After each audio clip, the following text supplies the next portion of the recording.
ত্রিপুরা রাজ্যে আমরা জওহরলাল মঞ্চের উদ্যোগে ওনার ৬০তম মৃত্যুবার্ষিকী আমরা উদযাপন করলাম। আপনারা জানেন যে সারা ভারতবর্ষে ব্রিটিশ সাম্রাজ্যবাদের হাত থেকে যখন ভারতবর্ষকে স্বাধীনতা এনে দিয়েছিলেন যারা, তাদের মধ্যে আমাদের ভারতবর্ষের রূপকার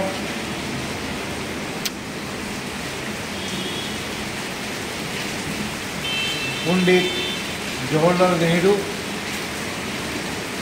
উনি ওনার কৃতিত্বের মাধ্যমে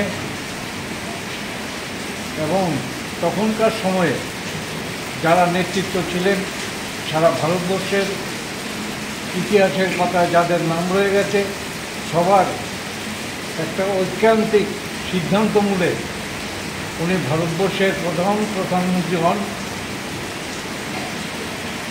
আজকে আমরা একটা জিনিস লক্ষ্য করছি যে ত্রিপুরা রাজ্যে শুধু নয়, সারা ভারতবর্ষের বুকে যারা এই ভারতবর্ষ স্বাধীনতা লাভ করেছিল, স্বাধীনতা এনে দিয়েছিল, ইতিহাসের পাতা থেকে তাদেরকে সরিয়ে দেওয়ার একটা চক্রান্ত চারিদিকে বিজেপি সরকার শুরু করেছেন।